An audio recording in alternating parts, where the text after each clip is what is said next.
Thing with Instagram is the reason why it really resonates with me is because I think it's the perfect medium for a filmmaker. It's visual and it involves the written word. Sometimes trends are fun. We've all followed them. I follow trends. Yeah. And sometimes they're just idiotic and you just like kind of roll your eyes and you're like, okay, next, this one's going to go soon. My own feelings about what I wanted to do with my career choices to them, and I said that I don't want to work in any of this. I want to work in entertainment. And they were just like, okay, cool, do whatever you want. You're watching The Clique on Hello, and I'm Chaiti Narula. I've got somebody who's extremely interesting as a person. I don't know so many people who are directors, writers, producers, fashion icons, are majorly into fashion weeks, social, and at the same time very, very well known. All of this rolled up into one makes Mozez what he is. And I hope I got your name right. Mozez. Mozez. Mozez. How do you manage to wear so many hats at the same time? The thing is that I actually really love everything that I do, and I think it all comes from that. You just need to like really feel for whatever you want to do. And first and foremost, I love my job. I love being a filmmaker. I love being a storyteller. Yeah. I love being a writer. I love being a director. I love all that. It really is the thing that drives me. And then fashion and all of that stuff. It's all been just something that I've been into my whole life since I was a kid. It's just organic for you. It's very, very organic. I don't push it. I don't like conscientiously do something about the whole fashion thing. I like to dress up. I like fashion. And I've always liked it, and it's just who I am, and it's just an extension of who I am. It's not something that I really work hard towards or whatever. I just gravitate towards it. I always have. It's all come together in a very nice way because none of this is planned or premeditated or whatever it is. I'm literally just expressing myself in whichever way I can. I always dress for myself. I always dress for what I'm going to feel like in a particular look or in a particular outfit. It has to start and end with me, and then everything else follows. If I'm not feeling it, then I'm not going to wear it. So what's your take on trends? People who keep following trends. To me, trends are tacky. Do you find them tacky, or do you think they're okay? It depends. I mean, the thing is, I can't generalize in such a way. I mean, sometimes trends are fun. We've all followed them. I follow trends. Yeah. And sometimes they're just idiotic and you just like kind of roll your eyes and you're like, okay, next, this one's going to go soon. Yeah. It actually really depends on the trend. But some of them are fun. I mean, I've been encapsulated by many, so it's okay. But you're very individualistic in your fashion choices, and I can say Thank you. that. Coming back to your actual work, your Yeah. films, I do believe you've got a big one coming up on Netflix now. Yeah, well, I have a really amazing project coming out this summer. It's called Famous, and it's a documentary feature on Yo-Yo Honey Singh, who I've spent the last two and a half years with. It's been such a ride, this project. I mean, I had never done a documentary before this, and when Netflix called me and offered me the film, the first thing I said to them was like, why are you offering me the film? I'm not a documentary filmmaker, I've only been doing fiction. But then I decided to say yes, because it was like literally jumping off the cliff and trying out something completely new. And I've had a really great time. Would you do another one like that? Or would you take a break and then do it? I would love to do another doc in some time. In some time, of course. In some time. It's too intense to like jump from one to the next. Which is why I asked you that It's too question. It intense. seems like a lot from you emotionally, at least correct me if I'm wrong. No, you're right. And how different is working on a documentary compared to fiction? In fiction, there's a script. And I'm a writer myself, so I write all my own scripts mostly, or I co-write them with someone. The script is the blueprint of whatever you're going to make, right? You know exactly what you're going to do. The script gives you a very clear vision as to what you have to go and execute. But when you're making a documentary, there is no script. That's the first thing, which kind of is paralyzing in the beginning. And Because then it's real.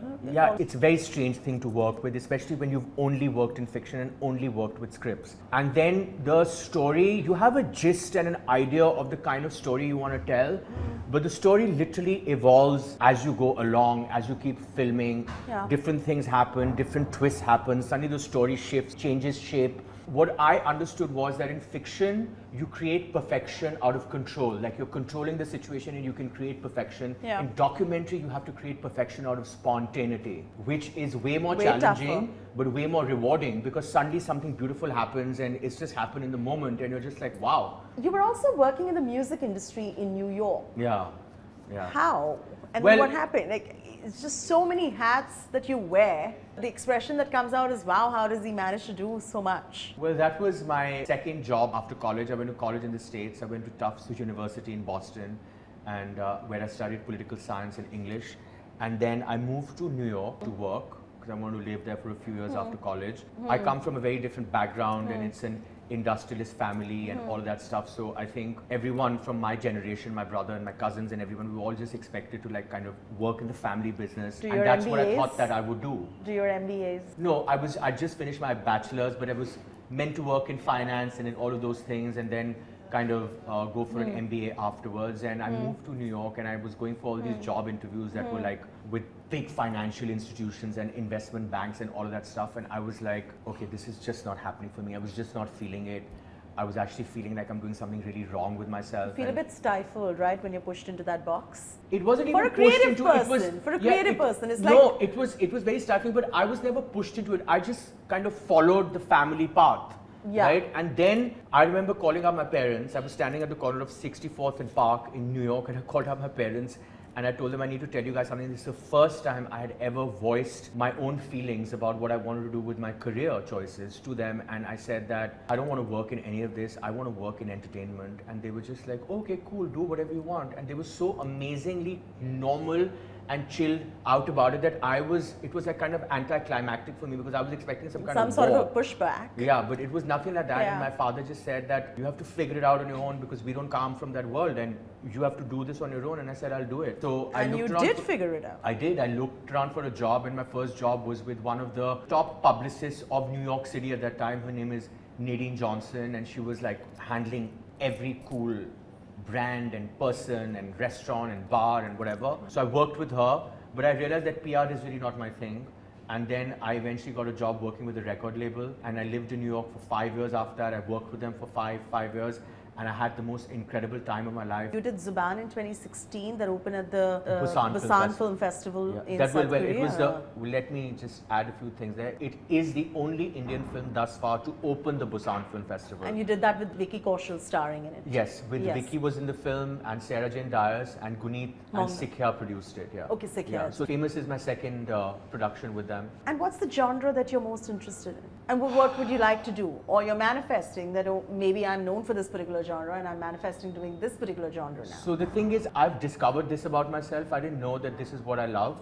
But I think the two genres of filmmaking that I really, really love, and the two kind of stories that I really like to tell, are one is a music-based story, a film which is set in the world of music, because I just love working with music. Yeah. Right? And Zuban was that, and Famous is that in a Yeah. way. And then the other genre is like a really twisted psychological thriller. I mean, I know him for 100 years now. Yeah. I still feel like I know you because of your Instagrams. I mean, the thing with Instagram is, the reason why it really resonates with me is because I think it's the perfect medium for a filmmaker. It's visual and it involves the written word. It's both of those things, which are really what film is about in a nutshell. I really, really like it. I love writing those things. I want to really be able to say what I feel. Yeah, I want to be able Instagram to is just say a what I medium. feel. I think there's a way to say things without hurting people. Like if somebody asked me whose work do you really enjoy on OTT or television, I would say Aaron Sorkin, hands down, because that's the kind of content Well, I consume. Yeah, so I would say Pedro Almodovar and David Lynch are two of my all-time favorite directors.